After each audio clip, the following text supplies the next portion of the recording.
Hello बच्चों, कैसे हैं आप सब।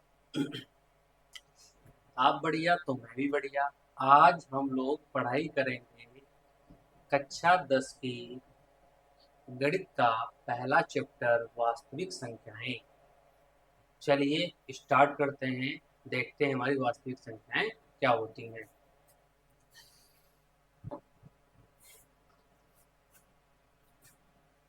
सबसे पहले हम लोग थोड़ी सी जानकारी लेंगे कि वास्तविक संख्याएं, पहला चैप्टर ही हमारा है।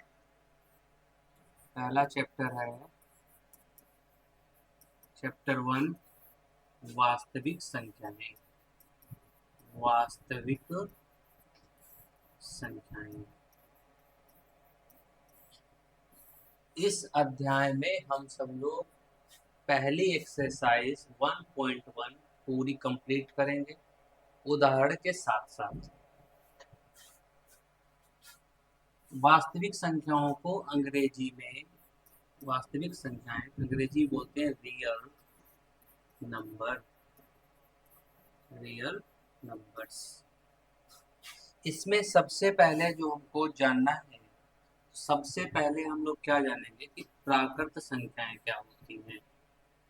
प्राकृत संख्याएं। तो बच्चों प्राकृत संख्याएं जो होती हैं, जैसे 1 2 3 4 5 6 7 8, जो गिनती के फॉर्म की संख्याएं होती हैं उनको क्या बोलते हैं, प्राकृत संख्याएं बोलते हैं। जैसे 1 2 3 4 5 6 डैश डैश डैश आगे चलती जाएंगी। इसके बाद पूर्ण संख्याएं। पूर्ण संख्याएं। पूर्ण संख्याएं क्या होती हैं। पूर्ण संख्याएं, पूर्ण संख्याएं होती हैं वो जीरो से स्टार्ट होती हैं। 0 1 2 3 4 5 6 7 डैश डैश डैश चलती जाएंगी। इसके बाद आते हैं पूर्णांक। इसके बाद क्या आता है, पूर्णांक। पूर्णांक हमारा क्या होता है, 0 1 2 3 4 5 6 7 एंड सो ऑन। यदि हम पूर्ण संख्याओं में प्राकृत संख्याओं का ऋणात्मक मान जोड़ दें तो हमें पूर्णांक प्राप्त हो जाते हैं।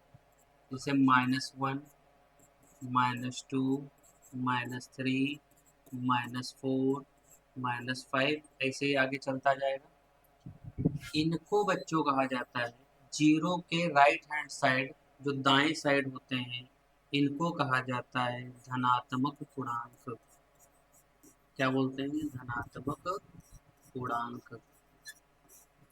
और जो जीरो के इस साइड होते हैं, बाई साइड जिसको बोलते हैं, वो होते हैं आपके ऋणात्मक पूर्णांक। क्या होते हैं, ऋणात्मक पूर्णांक होते हैं। जीरो जो आपका है ना तो धनात्मक पूर्णांक है और ना ही ऋणात्मक पूर्णांक है। तो बच्चों आप समझ में आ गया होगा, जीरो ना तो धनात्मक पूर्णांक होता है ना ही ऋणात्मक पूर्णांक होता है। थोड़ा और हम लोग जानेंगे, इसका स्क्रीनशॉट ले लीजिएगा और फिर लिख लीजिएगा इसको, और इसको मिटाते हैं। अगले चलते हैं अगले टॉपिक पर। अगले टॉपिक पर चलते हैं।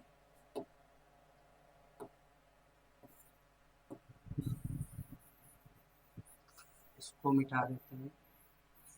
इसके बाद हमारा आ जाता है अगला टॉपिक जो है परिमेय संख्याएं। अगला टॉपिक हमारा क्या है, परिमेय संख्याएं। परिमेय संख्याएं क्या होती है बच्चों, देखेंगे ध्यान से। जो संख्याएं जो संख्याएं p बटे q के रूप की, जो संख्याएं p बटे q के रूप की लिखी जा सकती हैं, लिखी जा सकती हैं, परिमेय संख्याएं कहलाती हैं। परिमेय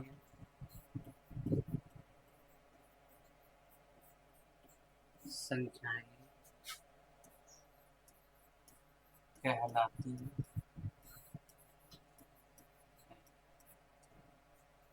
जहां q does not equal to 0। q 0 बच्चों नहीं होना चाहिए। अगर q 0 हो गया तो जैसे कोई भी संख्या मान लो 2 है और उसके 0 आ गया, तो बटे में जब 0 होता है तो इन्फिनिटी आ जाता है। इन्फिनिटी क्या होता है? अपरिभाषित। अपरिभाषित होता है। तो जो परिभाषित ही नहीं है तो उसका क्या होगा? इसलिए q does not equal to 0। q कभी भी 0 के बराबर नहीं होगा। q 1 हो सकता है, 2 हो सकता है, 3 हो सकता है, 4 हो सकता है, परंतु 0 नहीं होगा। उदाहरण में लिख लेते हैं। उदाहरण उदाहरण जैसे 1/2 हो गया, 2/3 हो गया, माइनस केवल 3 हो गया, -5 हो गया, ETC। ये सभी संख्याएं जो हैं, इसके नीचे कुछ नहीं दिया है तो इसके नीचे 1 मान सकते हैं, इसके नीचे कुछ नहीं दिया इसके नीचे भी 1 मान सकते हैं। तो ये सभी संख्या p बटे q के रूप की है कि नहीं है? और दूसरी चीज देखो, किसी के भी बटे में 0 नहीं है, तो ये संख्या कैसी संख्या है? ये सब परिमेय संख्याएं। इसके बाद आता है अपरिमेय संख्याएं। अपरिमेय संख्याएं। अपरिमेय संख्याएं। अपरिमेय संख्याएं कौन कौन सी हैं? जो p बटे q के रूप की नहीं लिखी जा सकती। जो संख्याएं p बटे q के रूप की नहीं लिखी जा सकती हैं, उनको क्या कहते हैं? हम अपरिमेय संख्याएं कहते हैं। उदाहरण में हम लिखे दे रहे हैं। उदाहरण क्या होता है? जैसे √2 हो गया, √3 हो गया, √5 हो गया, √7 हो गया, पाई हो गया, 2.345 डैश डैश डैश। ऐसी संख्याएं जो होती हैं वो क्या होती हैं? अपरिमेय संख्याएं होती हैं। अब अगला टॉपिक आ जाता है वास्तविक संख्याएं। यहाँ पर एक नोट पहले लिख देते हैं, नोट देखेंगे, नोट लिख लेंगे बच्चों, नोट पर थोड़ा ध्यान भी देंगे। पाई एक अपरिमेय संख्या है। पाई एक अपरिमेय संख्या है, जबकि जबकि इसका मान 22/7 एक परिमेय संख्या है। संख्या बच्चों ध्यान है, एक नंबर का क्वेश्चन जो बन जाता है कभी कभार कि पाई कौन सी संख्या है? परिमेय, अपरिमेय, पूर्णांक, इनमें से कोई नहीं। तो पाई क्या होगी? एक अपरिमेय संख्या होगी। स्क्रीनशॉट ले लीजिएगा, फिर हम इसको मिटाते हैं। फिर अगला टॉपिक जो हमारा है वास्तविक संख्या। वास्तविक संख्याएं क्या होती हैं? वास्तविक संख्याएं देख लेते हैं। वास्तविक संख्या हमारी क्या होती है? वास्तविक वास्तविक संख्याएं।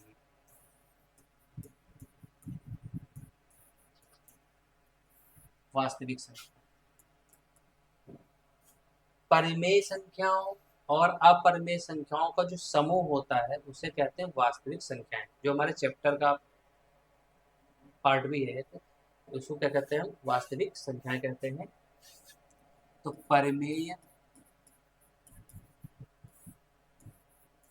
और अपरिमेय संख्याओं के समूह को परिमेय और अपरिमेय संख्याओं के समूह को वास्तविक संख्याएं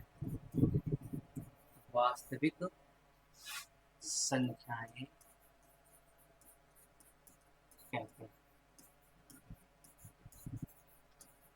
ठीक है बच्चों, तो परिमेय और अपरिमेय संख्याओं का जो भी समूह होगा वो सब क्या होंगी, वास्तविक संख्याएं होंगी।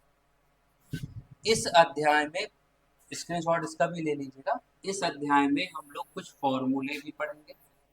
इस अध्याय में हम लोग क्या पढ़ेंगे, कुछ फॉर्मूले पढ़ेंगे जिससे क्वेश्चन लगेंगे। जैसे कोई भी संख्या शून्य पर समाप्त होगी, जैसे हमारा पहला उदाहरण भी है। क्वेश्चन उदाहरण क्या कह रहा है, संख्याओं 4n पर विचार कीजिए जहां n एक प्राकृत संख्या है। जांच कीजिए कि क्या n का कोई ऐसा मान है जिसके लिए 4n जो है वो अंक शून्य यानी कि 0 पर समाप्त होता है।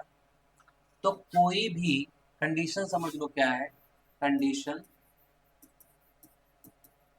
ये है, कोई भी संख्या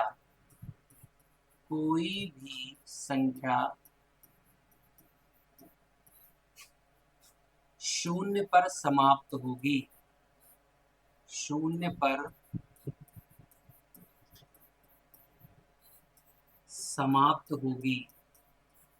कोई भी संख्या शून्य पर समाप्त होगी जब उसके गुणनखंड में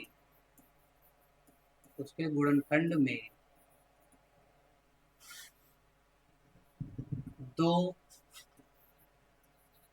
और 5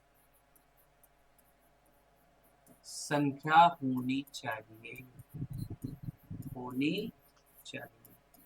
तभी वो संख्या शून्य पर समाप्त होगी, अन्यथा शून्य पर समाप्त नहीं होगी। तो चलिए हम इस क्वेश्चन को देखते हैं। 4 जैसे है, संख्या क्या है, 4 है, तो 4 का हम गुणनखंड करते हैं। जैसे इधर कर लेते हैं, 4 का गुणनखंड कर लेते हैं।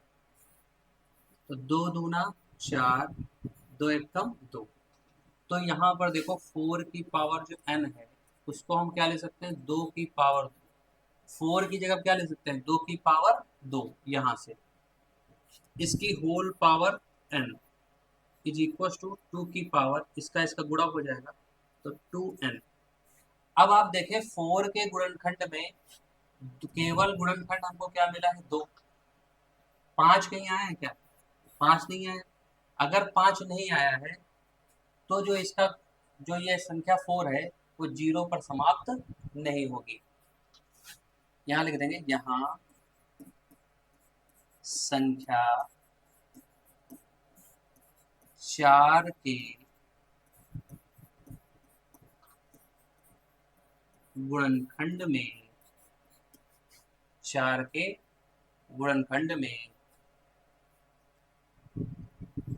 संख्या केवल 2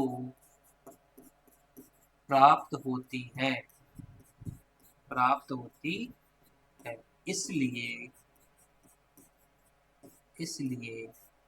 संख्या 4 की पावर n शून्य यानी कि 0 पर समाप्त नहीं होगी। क्लियर बच्चों, ऐसा क्वेश्चन कोई भी आए तो आप समझ जाना उसके गुणनखंड में अगर 2 और 5 का गुणनखंड मिलेगा तभी वो शून्य सब पर समाप्त होगी, अन्यथा शून्य पर समाप्त नहीं होगी। चलिए हम बढ़ते हैं नेक्स्ट क्वेश्चन पे। अब यहाँ पर थोड़ा सा हम कुछ नियम बता देते हैं आपको। जैसे गुणनखंड विधि से संख्याओं 6 और 20 के अभाज्य गुणनखंड विधि से HCF और LCM हमको ज्ञात करना है। HCF और LCM ज्ञात करना है तो इसके पहले देखो कुछ हम नियम बताते हैं। जैसे मान लो कोई संख्या A और B है, कोई 2 संख्याएं होंगी, उसका अगर हमको HCF निकालना है, ए और बी का, तो गुणनखंड में दोनों संख्याओं के गुणनखंड में जो संख्या उभयनिष्ठ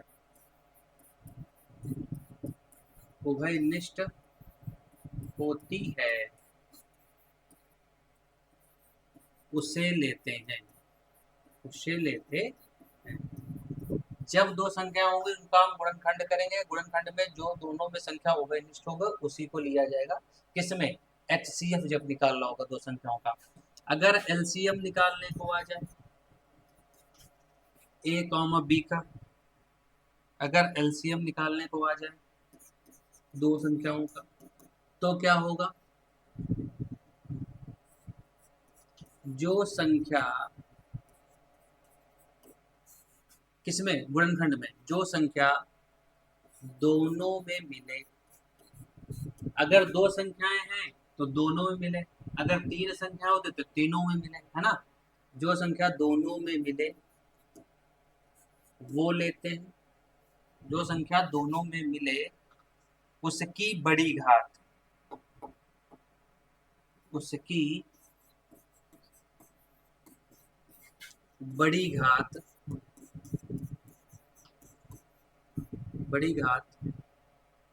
ली जाती है। जो संख्या दोनों में मिले उसकी बड़ी घात वाली, इसको थोड़ा सा मिटा देते हैं, बड़ी घात वाली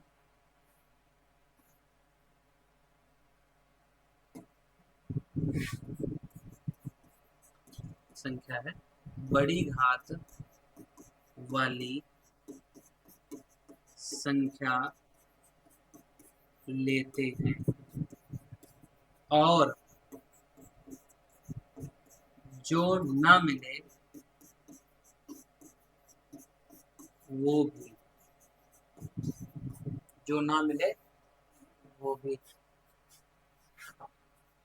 भी लेते हैं। ठीक है, तो चलिए इसको देख लेते हैं। संख्या 6 है, हल करेंगे, 6 के गुणनखंड करेंगे, 2 तिया 6, 3 एकम 3, यहाँ 6 लिखेंगे, यहाँ लिखेंगे 2 गुणे 3। अब संख्या 20 ले लेते हैं, 20 के गुणनखंड 2, 2 एकम 2, 0, 2 पंचे 10, 5 एकम 5। कुछ बच्चों को यही नहीं पता है कि वो संख्या किससे कटेगी किससे नहीं कटेगी, तो थोड़ा सा सुन लीजिए आप। जिन संख्याओं के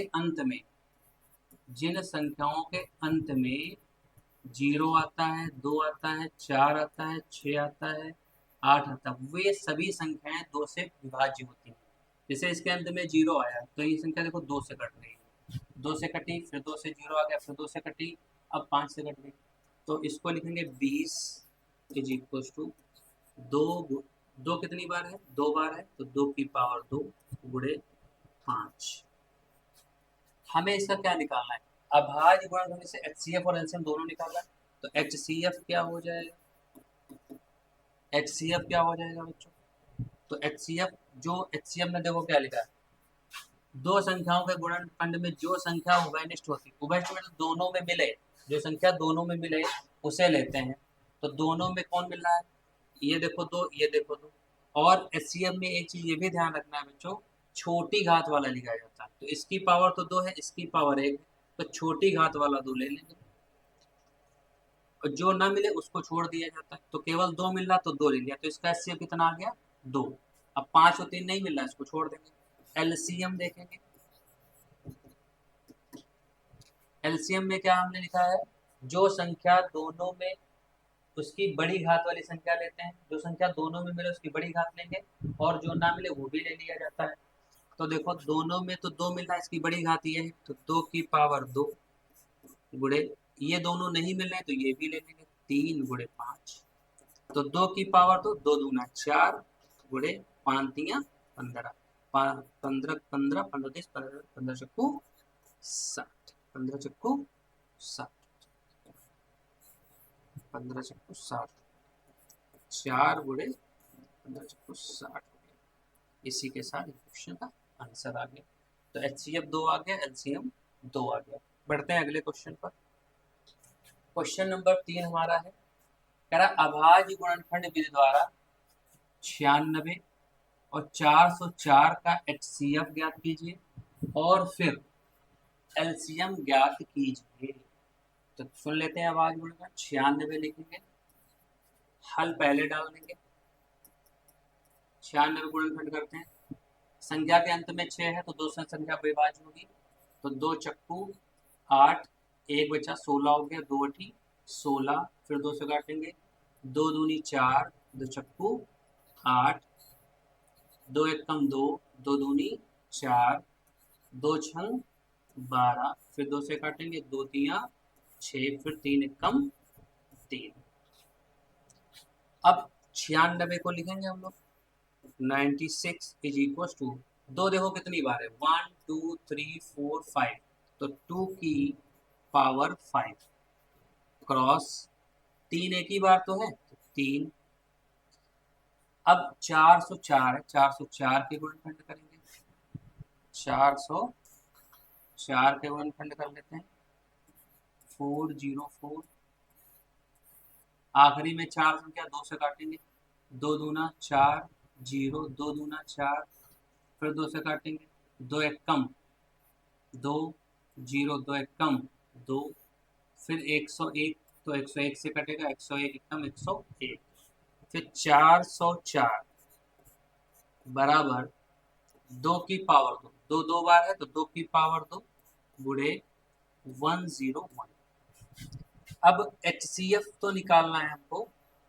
HCF is equal to, HCF में अभी हमने बताया था जो संख्या दोनों में मिले, छोटी घात, तो दोनों में देखो 2 मिल रहा है, तो छोटी घात इसकी 2 की पावर 2 है, वो ले लेंगे। जो ना मिले उसको छोड़ दें, तो 2 की पावर 2, 2 दूना 4, इसका HCF कितना आएगा 4।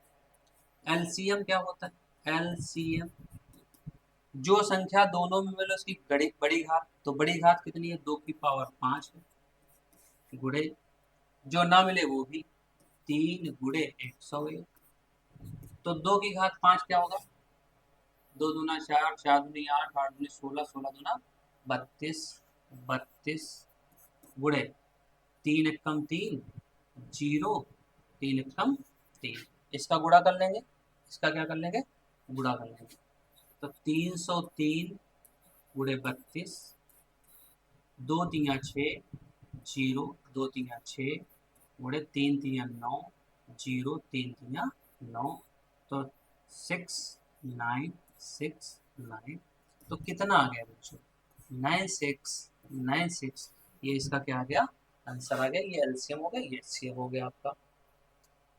आशा करते हैं आप लोग को समझ में आ रहा है, समझ में ना आए कमेंट करिएगा, वो क्वेश्चन बाद में बता दिया जाएगा, ठीक है। अगले पेज पे चलते हैं।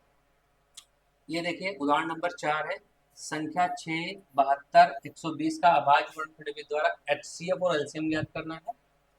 तो चलिए हल, 6 का 2 से काटो, 2 तिया 6, 3 एक कम 3, तो 6 इज इक्वल टू 2 गुणे 3, और फिर 72 है 72, 72 को काटेंगे, 2 से काटो, 2 तिया 6, 1 बचा 12 हो गया, 2 छंग 12, 2 एक कम 2, 1 बचा 16, 2 अठी 16, 2 नवा 18, अब 3 से काट लेंगे, 3 तिया 9 और 3 एक कम 3, तो 72 का बताओ क्या बनना है, तो 2 कितनी बार है, 1 2 3, 3 बार, तो 2 की पावर 3 आ जाएगा, 3 2 बार, 3 की पावर 2 आ जाएगा। 120 के गुणनखंड कर लेते हैं, 2 छंग 12, 0, 2 से काटो, 2 तिया 6, 0, 2 एक कम 2, 2 एक कम 2 हो गया, अब 1 बचा, 10 हो गया, 2 पंचे 10, 3 से काटो, 3 पचे 15, 5 एक कम 5, तो इसको लिखेंगे 120 को, तो 2 की पावर कितनी बनी, 1 2 3, 2 3 बार है, तो 2 की पावर 3 गुणे 3 एक बार है, गुणे 5 एक बार है, इसका HCF एलसीएम दोनों निकालना है, तो HCF क्या होगा, HCF क्या होगा, जो संख्या, अब तीन संख्या तो तीनों में मिलना चाहिए, जो संख्या तीनों में मिले छोटी घात, तो संख्या दो दो दो सब में मिल रहा है, दो सब में मिल रहा है, तो दो की छोटी घात दो है, तो दो लिख लेंगे। संख्या तीन देखो इसमें भी इसमें भी इसमें भी, तो छोटी घात तीन है तो तीन लिख लेंगे। अब पांच तो मिल रहे तो पांच को छोड़ देंगे, तो दो तिया छः, छः आंसर आ जाएगा। एलसीएम के लिए क्या होता है, एलसीएम के लिए होता है जो संख्या दोनों में मिले बड़ी पावर, संख्या दो सब में मिल रही है तो बड़ी घात, तो दो की पावर तीन बड़ी घात है, गुणे तीन देखो दोनों में तीन की बड़ी घात तीन की पावर दो है, तो गुणे तीन की पावर दो, गुणे जो ना मिले वो भी, तो पांच देखो नहीं मिल रहा तो पांच भी ले लेंगे, तो क्या ले लेंगे पांच, तो दो की पावर तीन कितना होगा, दो की पावर तीन का मतलब ही बच्चों है कि दो गुणे दो, दो का तीन बार गुणा, तो दो दूना चार, चार दूनी आठ, आठ हो गया, गुणे तीन की पावर दो, तीन दूनी छः, भाई तीन की पावर दो का मतलब क्या है, तीन गुणे तीन यानी कि तीन तीन नौ, छः नहीं होगा, कितना होगा, नौ होगा, तो उसको मिटा देते हैं, नौ हो गया तो नौ लिख दिया, और ये पाँच, तो नौ अठे 72 हो गया, गुणे ये पाँच हो गया है, इसका गुणा कर लेंगे, पाँच दूनी 10 का जीरो, हासिल लगा एक, पाँच सत्ते 35 और एक 36, तो 360 आंसर आ जाएगा। अगले नेक्स्ट बढ़ते हैं, नेक्स्ट क्वेश्चन पे बढ़ते हैं। अब आ गई आपकी प्रश्नावली 1.1, अब क्या आ गए आपके, आपके उदाहरण सारे समाप्त हो गए हैं, अब प्रश्नावली आपकी क्या आ गई 1.1, इसको देखते हैं। पहला क्वेश्चन, इसमें कह रहा है निम्नलिखित संख्याओं को अभाज्य गुणनखंडों के गुणनफल के रूप में व्यक्त कीजिए। चलिए व्यक्त कर लेते हैं, हल 140 गुणनखंड करेंगे, तो दो से काटो, दो सती 14, जीरो, फिर दो से काटो, दो तिया छः, एक बचा जीरो हो गया, 10 हो गया, दो पंचे 10, पाँच से काटो, पाँच सते 35 और सात एकम सात, तो 140 का गुणनखंड क्या हो जाएगा, दो कितनी बार है, दो बार है, तो दो की पावर दो, गुणे पाँच गुणे सात, ये इसका आंसर हो जाएगा। ये तो फर्स्ट पार्ट आपका हो गया। सेकंड पार्ट 156 है, इसके गुणनखंड कर लेंगे, आखिरी में देखो 6 है, दो से घटे की संख्या, ये दो से काटो, दो सती 14, एक बचा 16 हो गया, दो अठी 16, फिर दो से काटेंगे, दो तिया 6, एक बचा 18 हो गया, दो नवा 18, तीन से काटेंगे, तीन कम तीन, तीन तिया 9, और फिर 13 एक कम 13, 13 13 से कटती है, 156 इज इक्वल टू दो की पावर दो, गुणे तीन गुणे 13। फिर बढ़ते हैं थर्ड क्वेश्चन पे, थर्ड क्वेश्चन हमारा क्या है, 38 25, इसको भी काट देंगे, देखो ये संख्या पांच से भी कट सकती है, चेक करेंगे कि तीन से कट रही है कि नहीं कट रही है, तीन से विभाजिता चेक करने का एक ही मेथड है, जो संख्याएं दी हो उनको जोड़ लो, अगर उनका जोड़ तीन के पहाड़े में अगर आ रहा है तो वो संख्या तीन से विभाज्य होगी, अन्यथा तीन से विभाज्य नहीं होगी। चलिए देखते हैं, तो पाँच दो सात, और सात और आठ सात 15, और 15 और तीन 18, 18 तीन के पहाड़े में आता है, तो ये संख्या तीन से विभाज्य हो जाएगी, तो तीन से काटेंगे इसको, तीन एक कम तीन, तीन दूनी छः, दो बचा 22 हो गया, तीन सत्ते 21, एक बचा 15 हो गया, तीन बचे 15, अब इसको भी काउंट जोड़ लेंगे, जोड़ अगर तीन से तीन के पहाड़े में आएगा तो तीन से कट जाएगी, तो पाँच सात पाँच 12, और 12 दो 14 और एक 15, तीन से ये भी कट जाएगी, तीन चक्कू 12, तीन दूनी 6, तीन बचे 15, पाँच दो सात, सात चार 11, अब ये 3 से नहीं कटेगी, तो अब 5 लास्ट में 5 है, 5 से काटेंगे। पाँचों अठी 40, पाँचों अठी 40 और 2 बचा 25, पचम 25, फिर 5 से काट लेंगे। 5 एकम 5, 5 एकम 5, कितना बचा? 3 बचा 35, 5 सते 35। अब 17 से काटेंगे, 17 एकम 17, तो इसको क्या ले सकते हैं? 38, 225 इज इक्वल टू 3 क्रॉस, अच्छा 3 क्रॉस 3 कितनी बार आया? 2 बार आया है, तो हम इसको क्या लिखेंगे? 3 की पावर 2, और 5 भी 2 बार आया, तो 5 की पावर 2, 17 एक बार आया, 17 की पावर 1। तो बच्चों कैसी वीडियो लगी आप देखिएगा, फिर बताइएगा, कमेंट बॉक्स में लिखिएगा। आज इतना ही रखते हैं, टाइम ज़्यादा हो गया है। तब तक के लिए धन्यवाद, आप देखिएगा। ठीक है।